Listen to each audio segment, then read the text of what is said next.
welcome back to Intern to Empire, where we talk to young professionals and mentors and get their stories on how they're winning in their early careers, industry, and life. I'm your host, Ava Swinton, and today, as my co host, I have Ina Swinton, and as our guest, Mary Korn. So if you guys could please both introduce yourselves, starting with Ina and then Mary. Hi, I'm Ina Swinton, and I'm Ava's mom and a proud mentor of at least the young people in my family.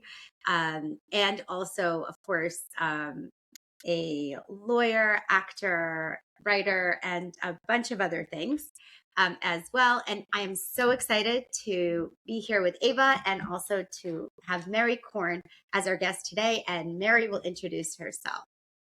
My name is Mary Korn, and Ina, I would love to even begin to collaborate with my daughters, but I can't even get there from here. So I give you two credit for figuring it out because at least your daughter listens to you. Thank you, Mary. And so Mary has also had a very varied career, but in the direction of coaching and mentoring professionals on their paths of success in their careers. And we're going to find out more of Mary's own story as we go along, and also the focus that her work is taking us now, and what lessons we can learn from Mary's experience in mentoring. Yes. So do you want to? Yes, let me start with the first question. So to start off, can you tell us a little bit more about your background? Yes. So I started out as a clinical social worker. And for your listeners, whoever you think you want to be and whoever you are now, don't be surprised if the reason you chose the major that you chose, that 10 years from now, you're not doing work anything like what your major is in, because we all evolve and we are a product of so many different things that impact our life. But one, I know your mother has earned the right to be at your side and advise you, but one thing I would advise your listeners is if you're following a career path because people want you to, have the courage to follow the path that's in your heart. And if you're attracted to a certain type of work, follow it. No matter what your age, you know what you love. And I knew at a really young age, I loved business. But I had a sister who got her master's degree in clinical social work, and I followed her steps, her footsteps. And I realized I became a social worker and I hated it. So I guess my sage wisdom to impart to your listeners is, Ava, you know you want to do acting. I see you have a background in acting, and you're obviously passionate about it. But it's really important to love what you do. And I said that in an MBA class that I was talking with about 2 months ago. And there was a gasp among the MBA students getting ready to graduate when I said, hey, you should love what you do. And they were like, that is so unlike anything we ever heard. But yeah, love what you do. I know I didn't answer your question, but bottom line is that secret voice that I squelched always told me that I want to be a business person and not a social worker. Yes, I definitely have familiar with having those. I like how you call it a secret voice, because it's something that you don't necessarily want to listen to, that part of you that's saying, but what about this? And I think as a result of potentially not being confident enough, or being an immigrant, which it has its own issues, because you may limit yourself in your choices based on your upbringing and the values of your parents. But I do think that the young people today have many options, and sometimes it could, I imagine, get confusing because you feel like you don't know exactly what is the best thing to do in the changing society that we live in. There's always change. Our change is very rapid right now. So I think it's very hard to get your footing. And I think that is the number one question I hear often. How do I even know what path to be on, given that the business world, for example, and really every industry is really changing very rapidly It now. is.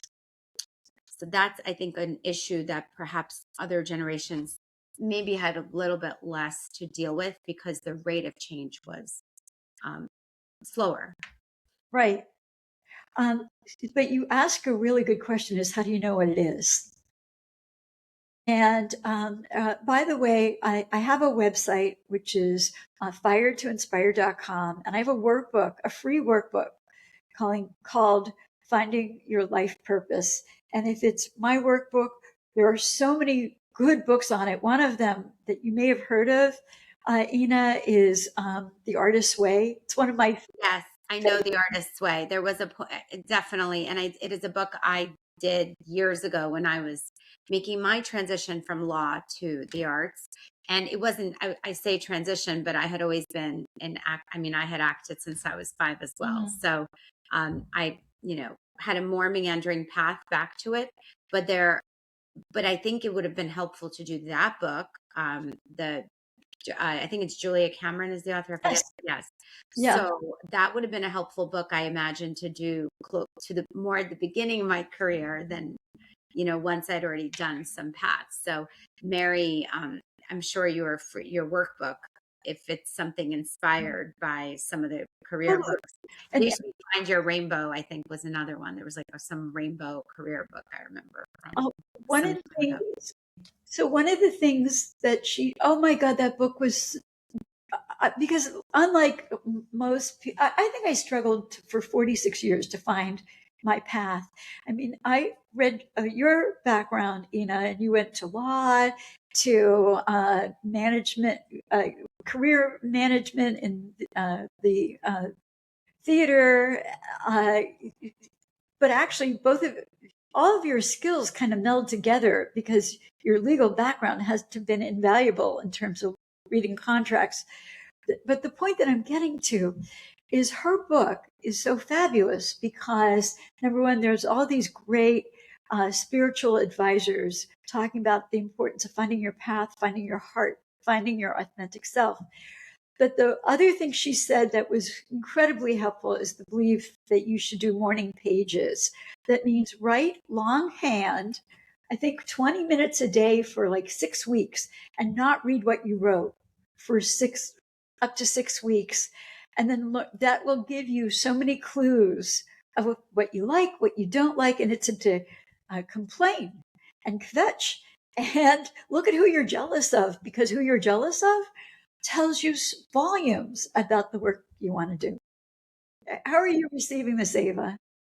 No, I'm loving it. Building off of what we talked about earlier about finding your passion. I do think my mom is right in a way with we're presented with so many options, even like within like business. Like there's so many different paths you can go, and I Yes. think sometimes it can feel a little overwhelming to uh, some of the younger generation when there are so many paths, and maybe you have to just take one to figure out if it is what you love, and maybe it's something you hate.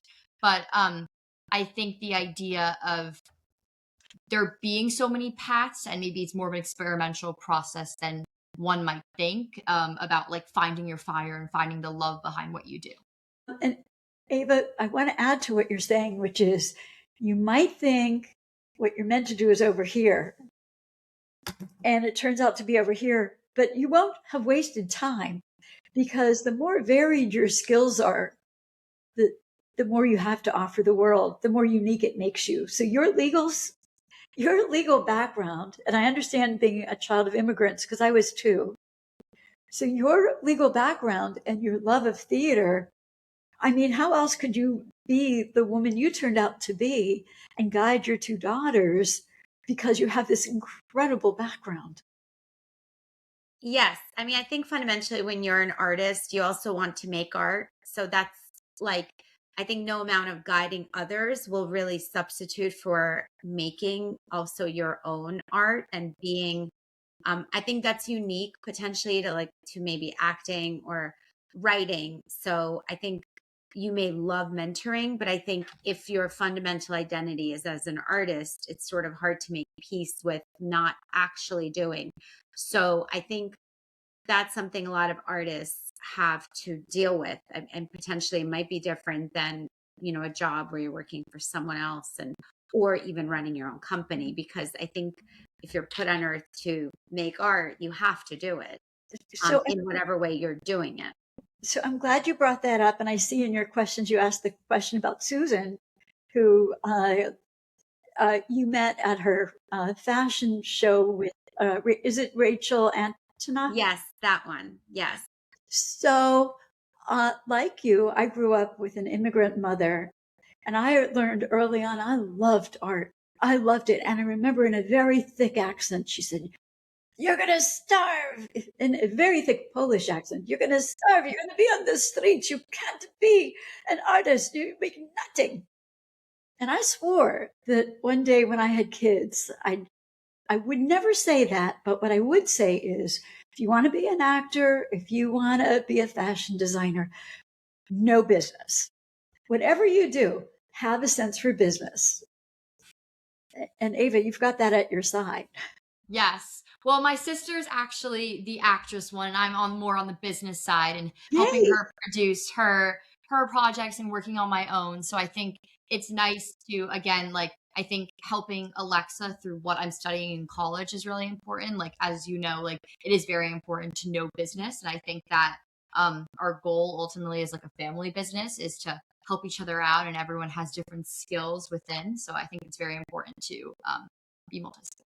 Yes. And I think that as a mentor, can you tell us some of your top tips for how to be a great mentor, or conversely, how a young person can find a mentor?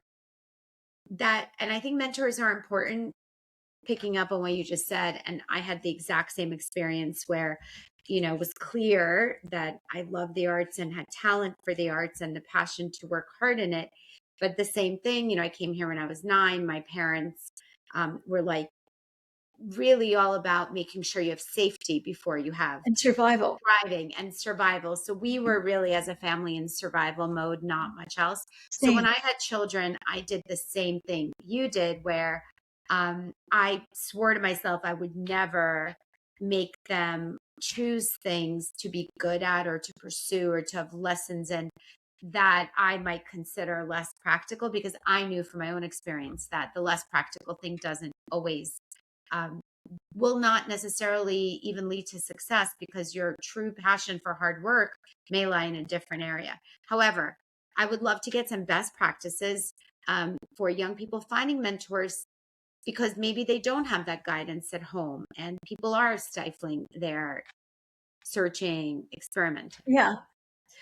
So one of the many books I researched and compiled in the book that I'm writing is I don't know what I want to do, but it's certainly not this.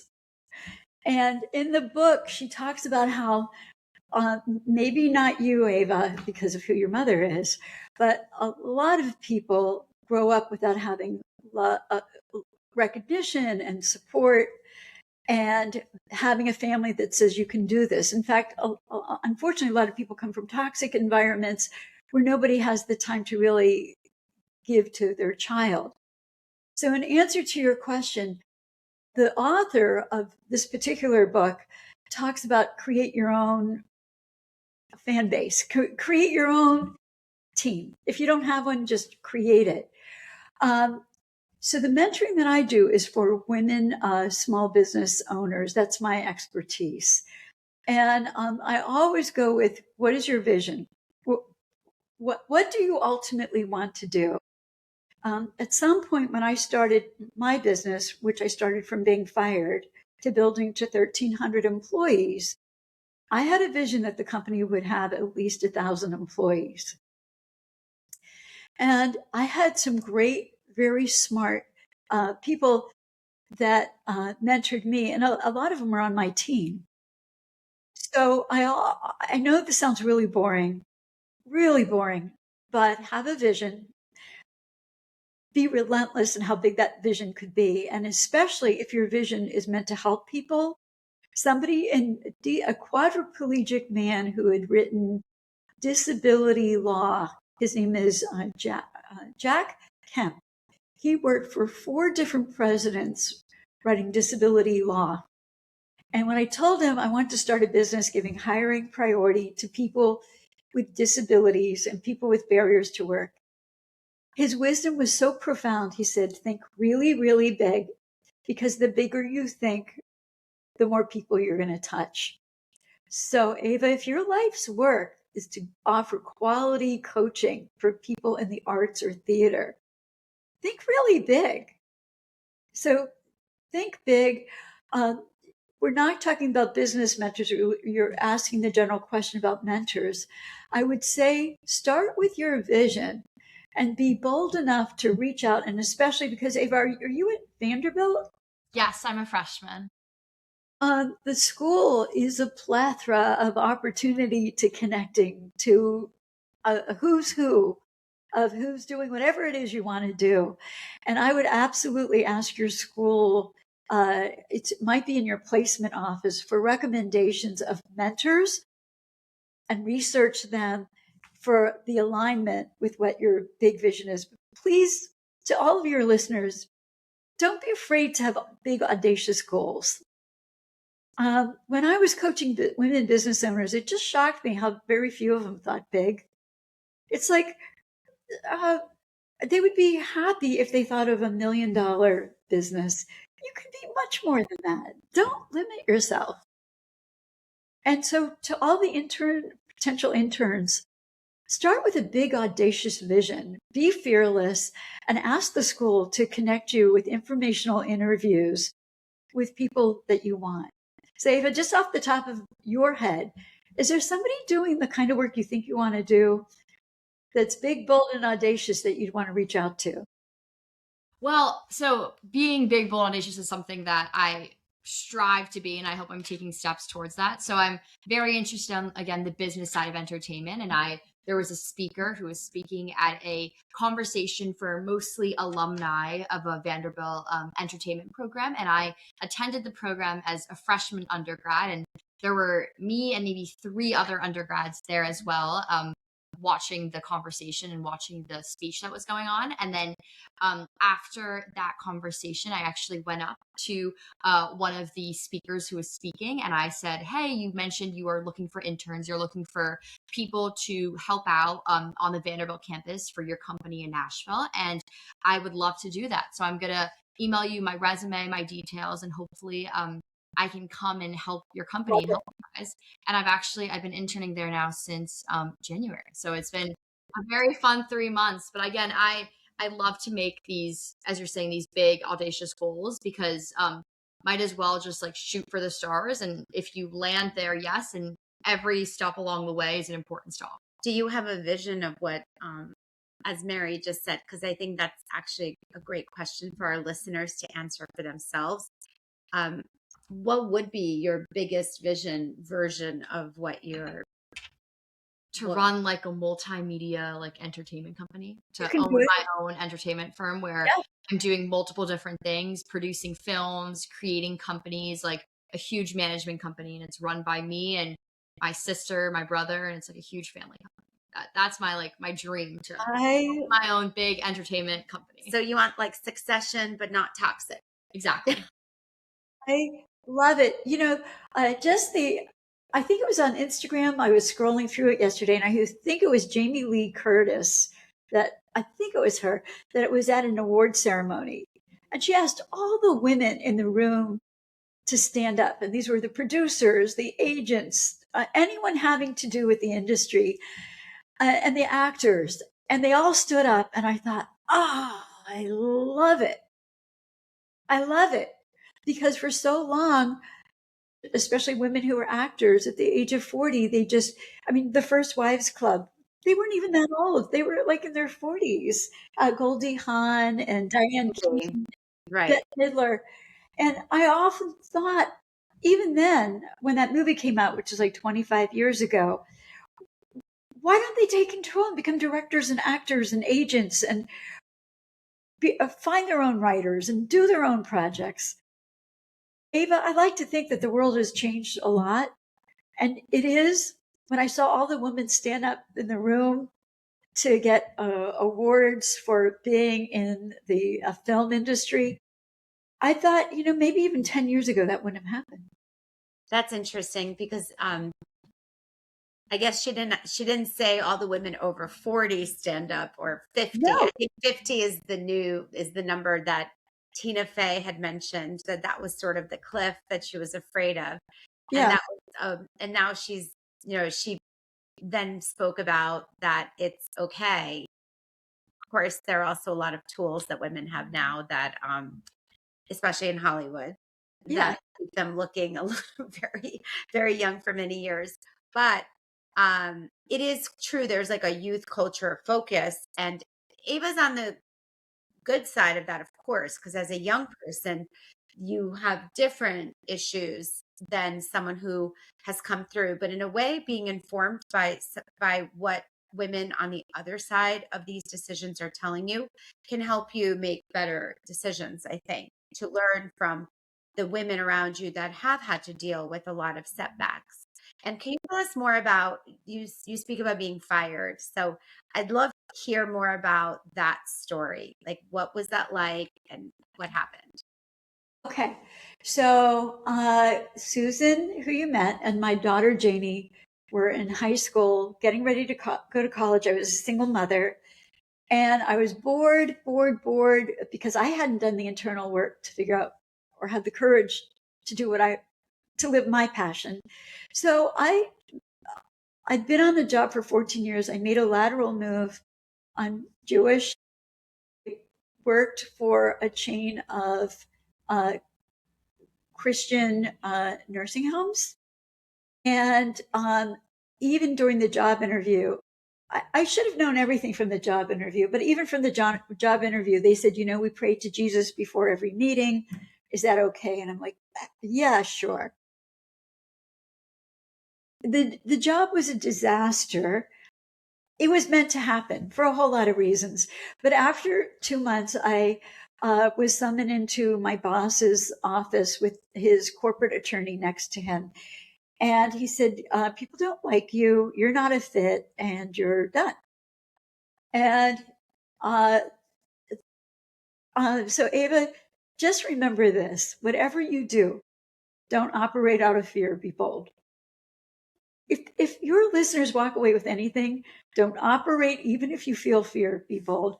So anyway, he offered a 1-month severance.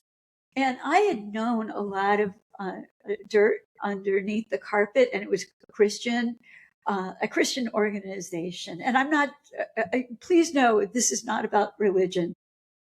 But I was very bold, and I said, there's some questionable behavior between you and the marketing coordinator who just graduated from college, and there had been rumors they were having an affair. And when I mentioned that, and he said, I'll give you 1 month. And I said, no, I'm not going to take 1 month. He said 2 months. I said, no, that's not going to do it. So after 2 months on the job, I negotiated a 5-month severance. Wow. So the only thing I wish, I think I could have gone for 12 months, but I only did 5. Wow, that's very interesting. So don't be afraid to use the leverage you might have. Ever. Use your voice. Men tell women to be quiet all the time. It doesn't mean you have to. Men may not want to hear what you have to say. That's okay. You can still say it. Wow, because that must have been scary. Yeah. Like to just to use the whatever leverage you had. Yes. Technically you might have felt like he would have potentially even started some campaign against you. Like, who knows what could have happened there. All I knew is I had 2 daughters to support, and I had to have at least 5 months. And sometimes, and Ava, you're so young, and nobody, which is great. It's wonderful. I wish I could be young again. We all do. Yeah, because it's fun. because you have the whole world in front of you.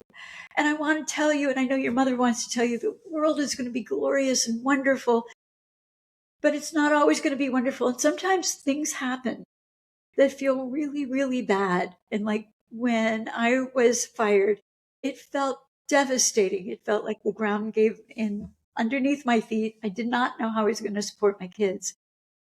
But that journey turned out to end up with me doing work that I now know was my mission. And my work was to give hiring priority to people with the greatest barriers to work. We didn't really talk about this in it. You didn't ask it in the questions, which is fine. And I don't think you want to dwell here, but I am the child of 2 Holocaust survivors. And a movie that had a major impact on me was Schindler's List. Mm. So both my mother especially jumped off of a train car that was meant for the death camps, and she escaped from the death march. Wow. And she came to this country with my sister and I. Both of us were under the age of 8 with $120 to her name. The reason I talk to you about her journey is because this is a woman who is fearless. And I give her so much credit for it. So you have such a big, audacious dream. And yes, you're going to be scared, but just because you're afraid doesn't mean you have to walk away from it.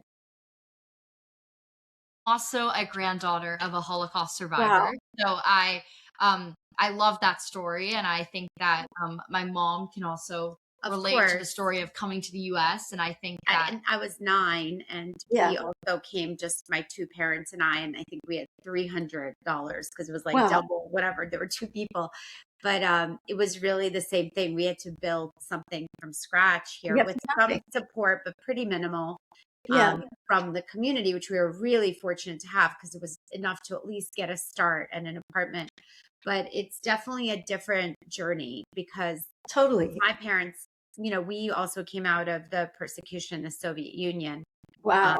and being Jewish in the Being Soviet Jewish in the Soviet Union. Union. So it's definitely a particularly sad thing to end up in a place where we thought maybe we wouldn't end up, but Yeah. that's for another conversation. Sure.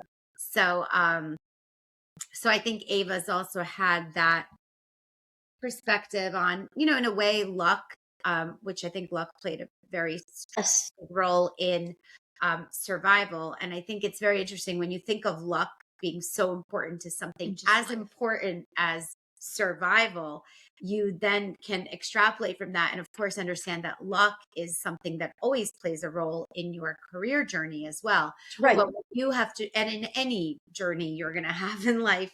But I think we struggle, I think sometimes when you look at other people and you think, oh, they're so lucky, or this person's lucky, you always also just have to live your own life and prepare to be prepared for the luck when it comes your way. Well, And you have that's to good work recognize to it do. too. You have Yeah. to recognize it. I mean, I learned pretty quickly that when I got 5 months severance, oh yeah, it was a bummer I was fired, but wow, that means I could be the person I really wanted to be, which is a business owner. It was, Tell us a little Yeah. I was just saying a little bit about starting your own company after you were fired and the whole journey to that. yeah. Okay, so I'm going to get a little weird. People call it woo-woo. I love it. We I love was, and I'm not, again, talking about religion, but I'm just talking about sometimes there are these divine echoes or divine whispers that tell you what to do. And about a week after I was fired, I was taking a walk in an alley near where we lived. And I am praying to the universe, to God, whatever you want to call that divine essence. And I said, okay, here's the deal, God. I am lost. I am terrified. I'm more terrified and humiliated than I've ever been. You got to help me here. You tell me what to do. You have to tell me what to do. And I'll make a deal with you because I think you could bargain. And the bargain I made with God is you tell me what to do. And I promise that for the rest of my life, I will pay it forward. And I've been teaching courses on overcoming fear and finding life purpose. And now the holy grail of informational interviews. For a big part of my life, but also my work was hiring people just like Schindler. Schindler took on Jews because nobody wanted them. And he realized that when you give people work, you're giving them purpose and you're giving them meaning and you're giving them hope. So anyway, to backslide, I'm terrified. I am so scared. And I heard this whisper. And the whisper, this is going to sound ridiculous. The whisper was, call on medical associations. I'm like, okay, I'll take it. Deal. And I'll keep my promise. I promise. So I went home and I had learned the art. And Ava, remember this for the rest of your life. If you want a job, don't think you're going to post it. You're going to respond to a posting and you'll get the job of your dreams. Because every time you see a job that excites you, 1,000, especially in your industry, 1,000, 2,000, 5,000 people are going to respond to that job opening. If you want to make things happen, what you have to do is find the people that you want to associate with. Just like you said, how you went out and talked to someone after. I love that. And I learned that from a really great mentor of mine, is when you go and you hear people speak that you want to associate with. And people who speak love it when people stay behind and ask them questions. And you did it naturally. You didn't even do it by a guidebook. Okay, so he told you the medical assistants. Medical Association. Yeah.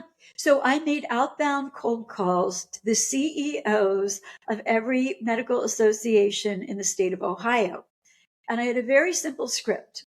My script was, and by the way, I didn't make this up. I learned it from a career coach.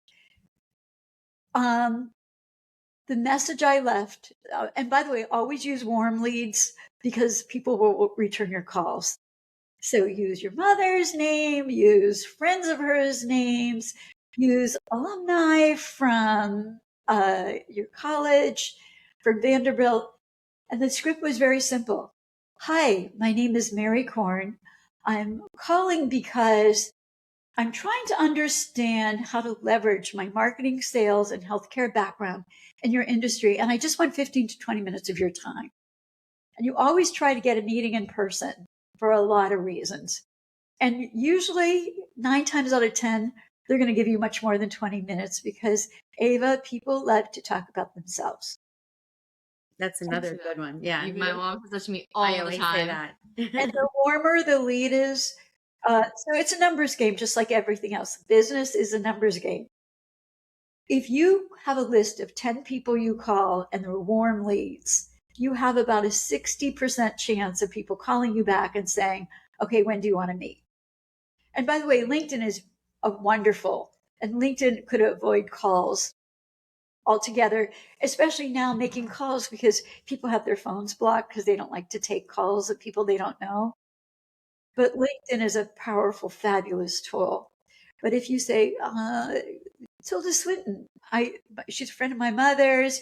She suggested that we talk. She thought my passion for business management and navigating my sister's career into being on the sequel to Sex and the City, name drop, get the appointment. And there's a whole list of things to do even before you go for the appointment.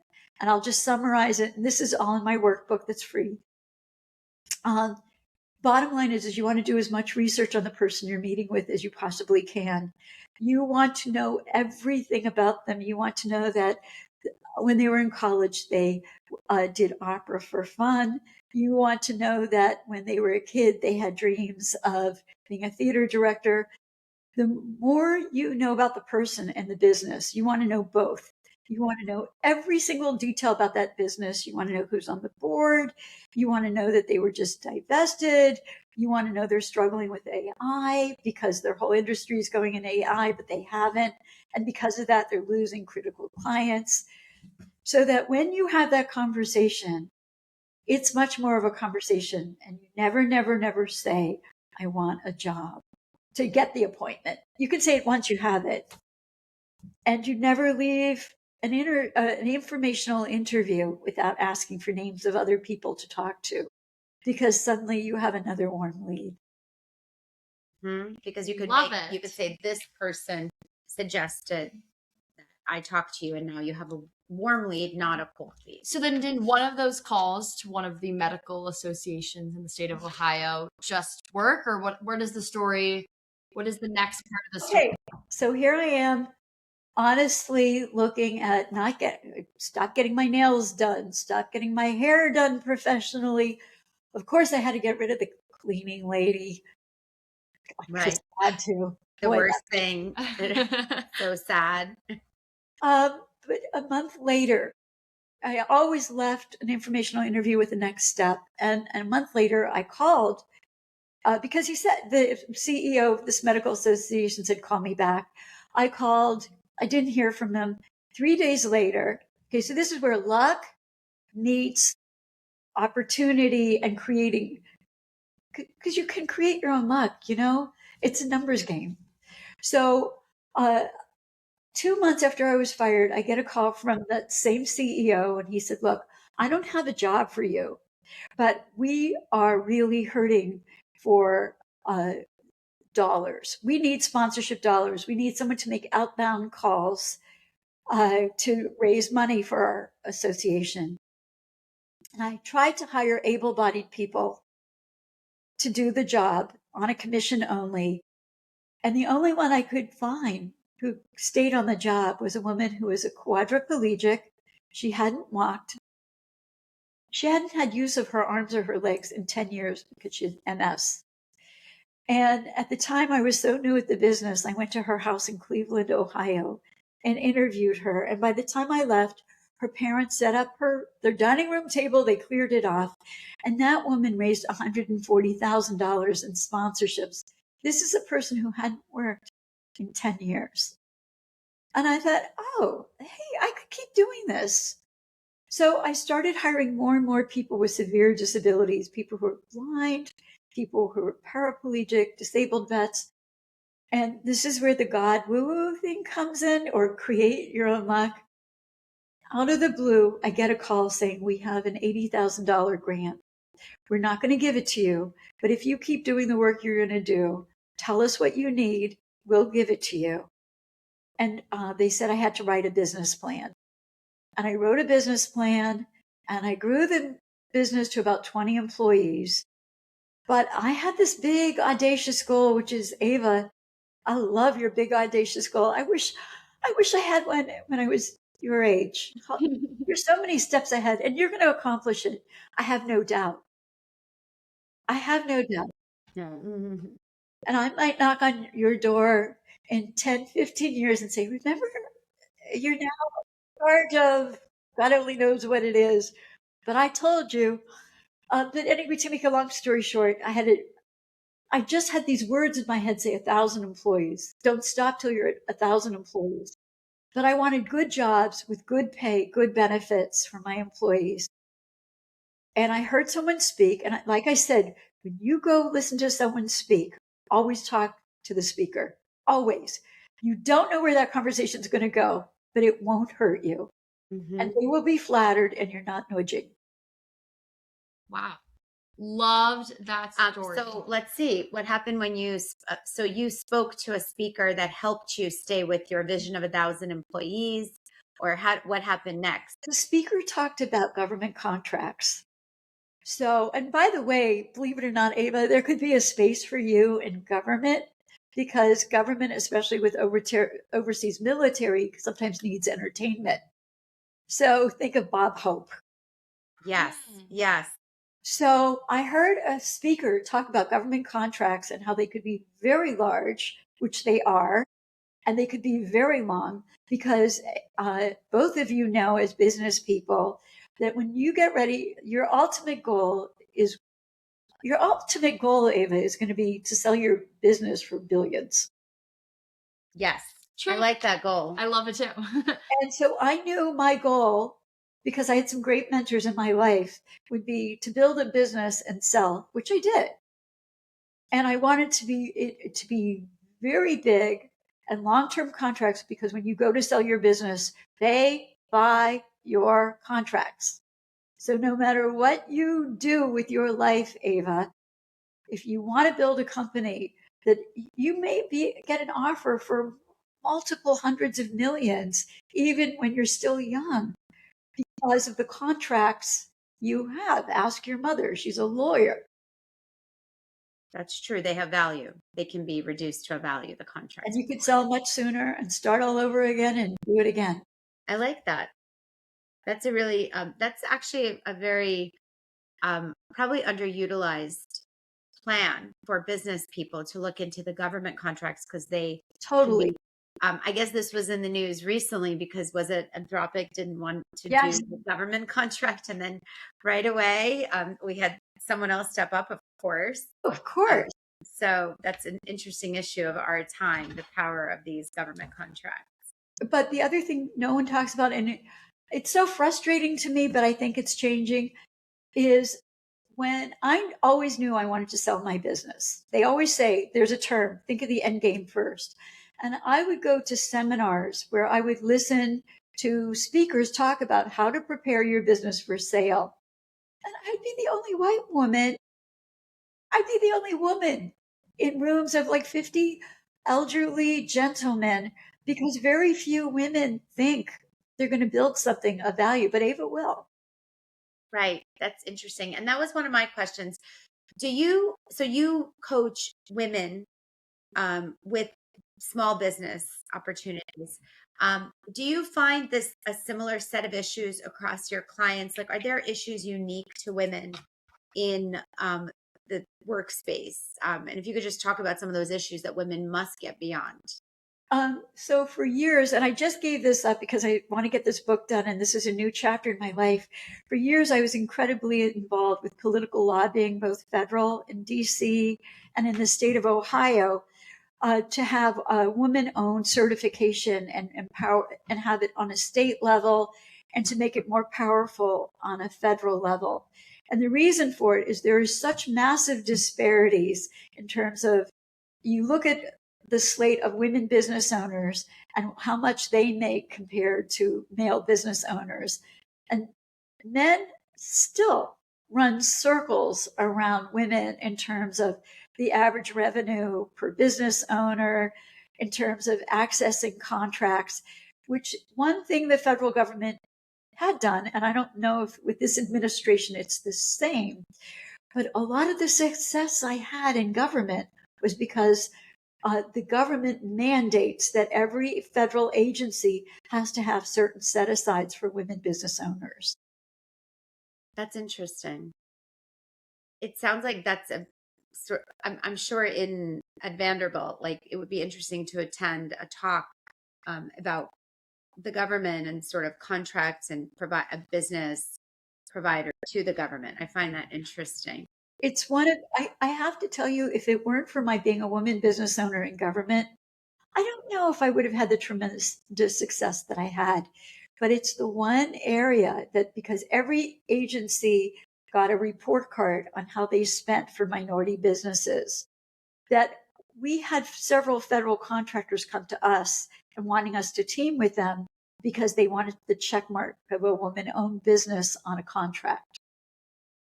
So that's a big advantage. How did you get through all the paperwork involved? And when you start a new venture, there are just so many concentric sort of fields to operate on. So was there a field that was particularly, like, what was a challenge that you had? It was all challenging. First of all, networking in DC, you had all these women who were dressed like Jackie O at these, they network like they had the Jackie O hairdo and the, who's the woman who makes the knit suits? Martha, no, oh, Chanel, no, that's you would see women John, the knit suit. Yeah, you would see women networking, and it was like, oh, I didn't know anything I was doing, and that's really important. If you wait till you know what you're doing, you're never going to get anything done. When I made the decision to go for federal contracts, I'm like, I don't know anyone there.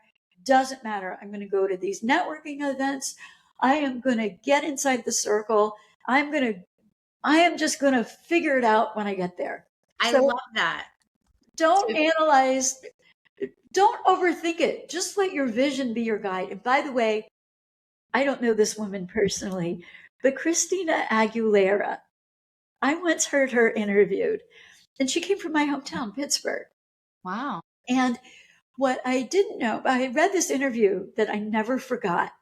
And the interview I read of her, she was taunted relentlessly by kids in high school because she was already successful. She was beautiful.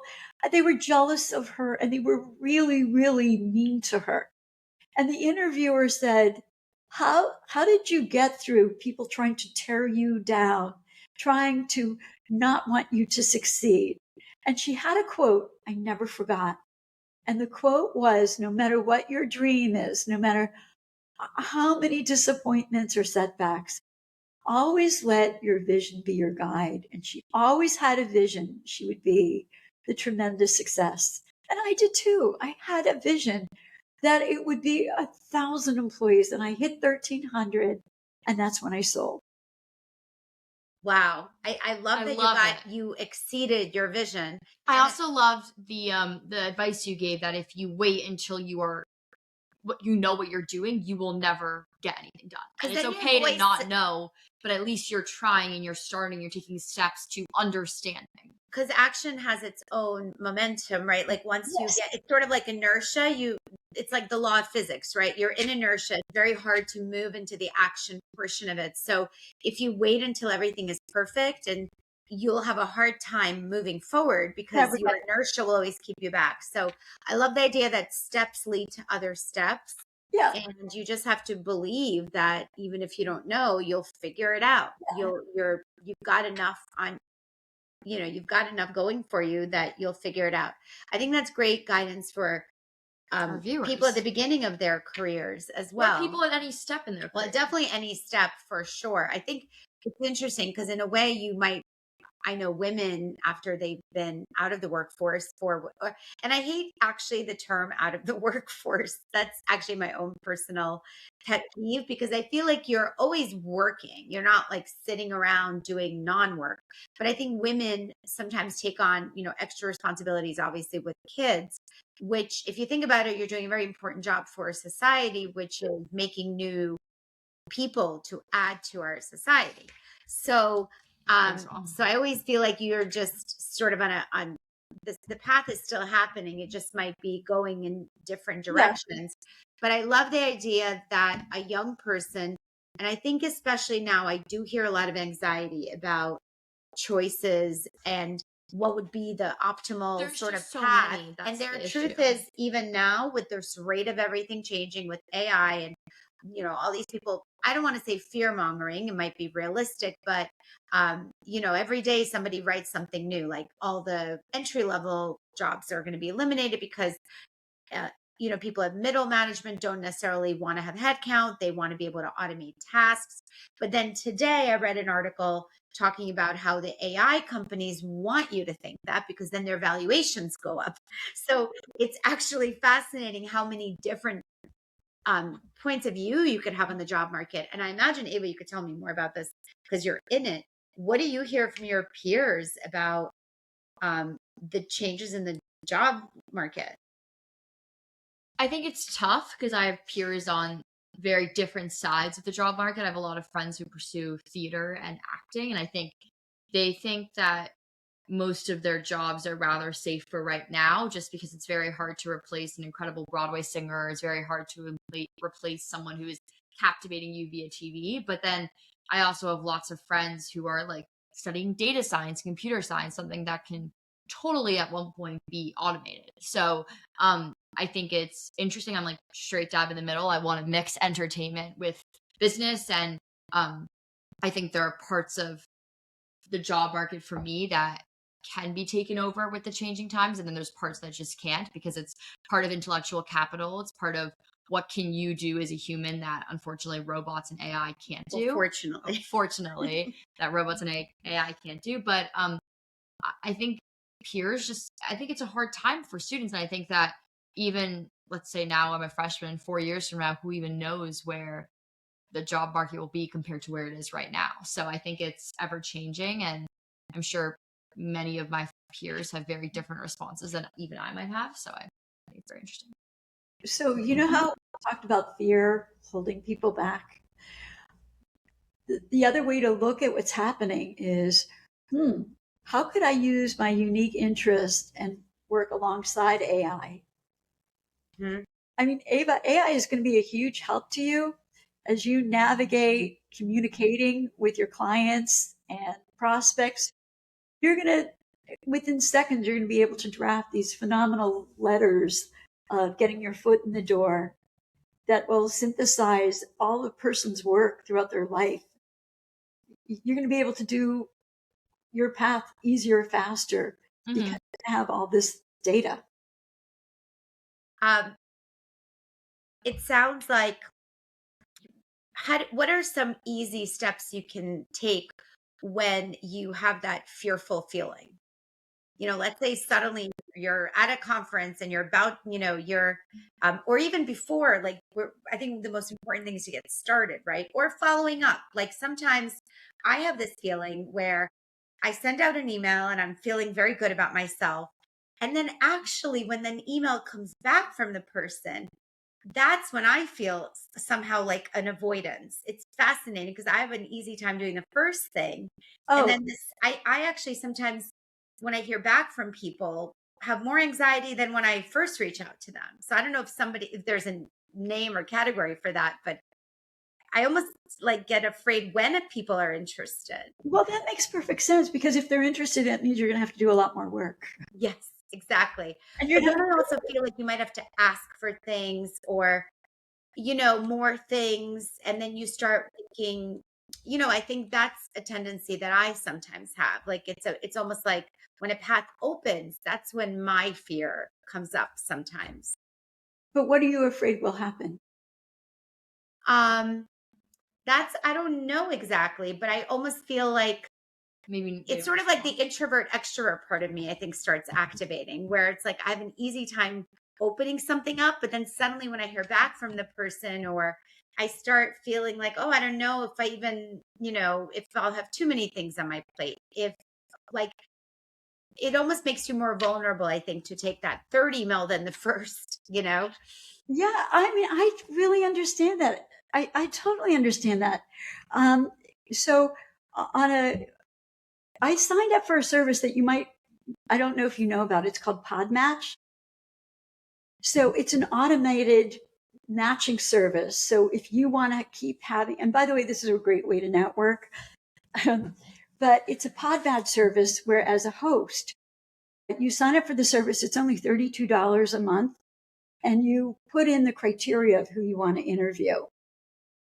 And they constantly match you with people that you want to interview. Wow, that's interesting. That's very helpful. Wow, that's super interesting. So, I've already looked it up. it's Podmatch. I love it. Yes. Okay. And I always, in my inbox, I have 3 new matches constantly. And every time I get a yes, it means I have to fill out this whole application, my bio, and it's a lot of work. But, if you're careful about who you reach out to and what you want to bring to you, you always push past it. Yes, it's interesting. I think it's because my life is so full that sometimes I feel like it's almost like a self-regulation. Like, if it's because then other things that you're already doing will have to get less work out of Right. you. So it's sort of a managing of resources potentially. Yes. That I think happens to me because, then I'll start feeling like, oh, am I not going to have enough time to, pitch this project to some, so I feel like that's also how do you juggle sort of opening too many doors, because it's sort of fun to open doors, but then the next, thing is the work, and we're all managing, I think, limited resources. Ava, I don't know if this is, I think it's less about fear and your limited time. And one thing I just did that I'm so glad that I did is I used to do political lobbying for women's groups to get more contracts and more low interest loan funds for women business owners. I just carved that out of my life because it didn't bring me the joy that doing these podcasts and doing workshops. So just cut out what brings you no joy.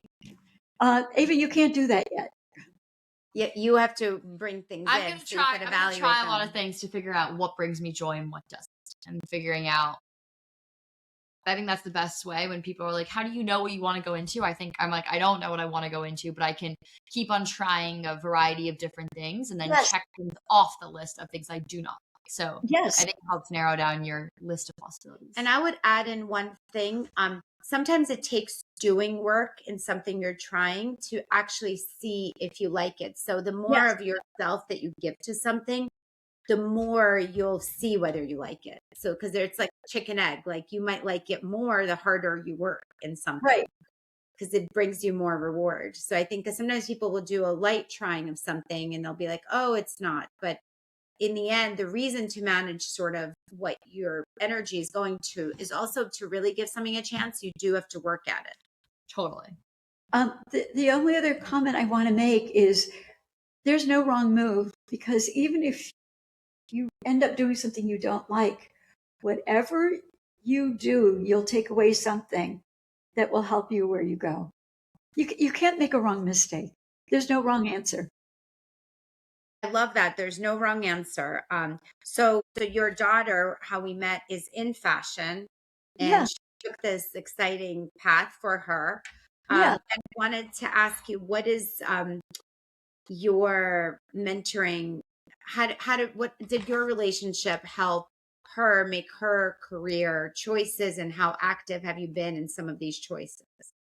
I'm so active that, when we first started talking and I saw the repartee between the two of you, it's like, Mom, you don't have to go through this P&L with my accountant right now, but I'm on accounting calls. I make recommendations of HR resources. I give her, she uses my former administrative assistant, my insurance broker. Um, you just want, Ava, I'm just telling you this from your mother's perspective. She just wants the best for you. And sometimes it might be a little too much. But I still worry about not wanting to be too invasive. But Susan just opened a new store on Madison Avenue. The rent is $15,000 a month. What's the cross street? It's right by the Met. Wow, that's an incredible location. It is, but I'm still incredibly involved. And I would say my kids are my two best friends in the world, but I also know I have to have a boundary. Yes. Because it's not healthy. So I haven't quite found where to leave off.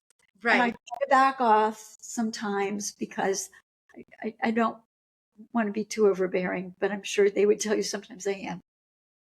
But it sounds like whatever it is that you've done has been the right mix of ensuring that they have their own paths. Yeah. And is your other daughter in some fashion related field as well, or what does she do? So she's an artist and a sculptor. Wow.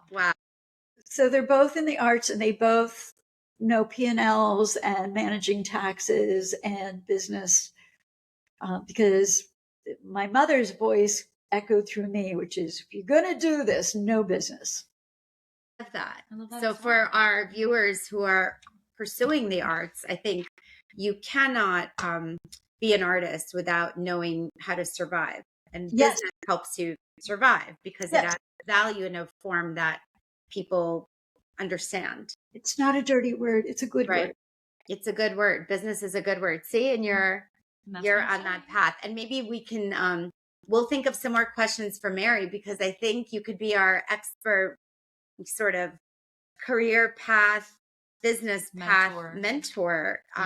Because part of our focus is also hearing from mentors. Sure. Ways that can translate to our listeners, right? Because they don't always want to hear it from their parents. Unfortunately not. And of course we don't know everything. No. Our job is to also help bring other people into the lives of our Sure. children, of course. Well, okay, so I think we're coming to our last question of the podcast, and I asked this to all of our guests, but what are 3 things you are looking forward to in like the upcoming year / couple months? Well, Susan's getting married, and so I'm trying to get. So that's coming up this summer. So getting her married, and this will be That's a big one. That's a big one. married. I really want to get this book launched, and I want to keep doing this work that I love doing. Tomorrow, I just want to share something I'm so excited about. I've been teaching this course on overcoming fear for 20 years, but tomorrow I start working with women who are sex workers trying to get off the streets. And that thrills me. So I just doing this work of overcoming fear, helping people overcome fear, find their life purpose, and use this holy grail of informational interviews. And you already got it, Ava, just approaching. What you did when you spoke to the speaker is essentially, in a nutshell, an informational interview. Just keep talking to people. I think this is excellent. I'm so excited about your work that you're starting tomorrow. That's really, I think, an important focus to, and if you could help women in those situations get over their fears, of course, that's the process works. Yes. And then the 3rd thing. Well, that was sort of 3, but we'll take the book. Getting married, that's not professional or anything. That's just personal. Getting this damn book done because it's taken me so long. And 3, I'd like to figure out how to monetize the book. Just like the advice I got early on is the bigger I thought about my business, the advice I got, the more people I can help. I really believe the discussion we've had of using my mother's journey, starting from nothing, reaching out to people who are lost and confused. And I want to share something with you, Ina, before we go. But fear is a universal concept. Getting beyond fear, finding life purpose. I want this book to be as successful as Let Them, Mel Robbins' Let Them, because I feel like there's so many people that need to know how to move on from the paralysis of fear. Yes, I think that's and we could talk for a long time as to why people are always, what's this fear? I guess it's a very natural instinct when we feel like we might be hurt, or we might be disappointed, or you might be unliked, or, because I think from that ancient fear instinct of being eaten, by a lion or whatever it is, we have fear, like metaphorical fears of the world, sort of pushing back. But I agree with you. I think fear is, when you've met your needs for survival, what is it, Abraham Maslow, like the needs, it's interesting that even as you get higher, fear is such a force of, bringing you down from your dreams. And so I think knowing how to get beyond that, it sounds like that's your life's mission as well, to help others break through that. It's my calling. But I just want to share one thing in closing. Ava, were you at the fashion show? That was my other daughter. Yeah, it was incredible. By the way, I could not think of things I love more together. I mean, we have 2 rescue dogs, and I wish I could help all the dogs. No, I can't even talk about the issues with the dogs, but I was just so moved by the fashion show. Those dogs were just so worthy of love, and it was really an amazing thing to combine fashion and community and, good, great cause. So that's Alexa was there with us. So the reason I bring that up is there were 2 very famous actresses there. One of them was the woman who was on Girls. Yeah, was it Lena Dunham? Was she there? Or no, she wasn't there. But this was the girl that Mimi. I think she was Mimi Rose. Yes, and I also saw Edie Falco. She was there as well. Yes, because I saw her. The other person who was there is, I think her name is Lily. I want to say Lily Allen. We know I know Lily Al. I mean, I don't know her, but she's been in the news and she's incredibly talented. So I went up and talked to both of them. And Ava, you might find this interesting because these are two women who have the illustrious film careers. I don't remember Mimi Rose's real name, but I know she's streaming on something right now. But I went up to both of them and I said, first of all, I admire your work because they both play good roles and intelligent roles. And I said to both of them, kind of sort of the same thing, which is, keep choosing intelligent roles. Believe in yourself to be women who are strong and articulate and make a difference. And I said, I'm just curious, what is the role fear plays in your life? Because these are established actresses. Mm-hmm. And both of them said the same thing. The woman who plays Mimi Rose said, I said, how do you deal with fear? And she was so disarmingly honest. She said, I get a lot of therapy. Right. So that's actually a great advice. So therapy is with a good therapist, obviously, helps you get through that negative self-talk and fear. I think that's excellent advice. And then Lily Allen, she said, my husband is a starving artist. I have 4 children. It forces you to get over fear. But here are these 2 beautiful, accomplished women. And fear is so universal, it doesn't escape them, even though they've been in multiple films and shows. Right. So that's interesting. Necessity. So there's there's therapy and then there's necessity for what you got to do. It sounds like you are an expert in necessity from your story of, going from that one company to supporting your children in the way that you could. Yeah. So, and thinking big for that reason. So I think necessity is a really, don't underestimate the power of necessity. And I love that. I love that. Wow. Yeah. And you could sort of create your own necessity. Everything can be necessity. Yeah. A sense of necessity to a singular person. So. Right. Like I need to be a productive member of society. I need, I must obviously also be able to live in this country and pay my rent or your mortgage or, so that's always reality for us as well. Yeah. Well, okay. I just wanted to say thank you so much, Mary, for being on the podcast. Thank you to Ina Swinton for being such an incredible co-host. You guys are great. Well, thank you, Ava, for being an amazing producer / host / we also have some behind the scenes help.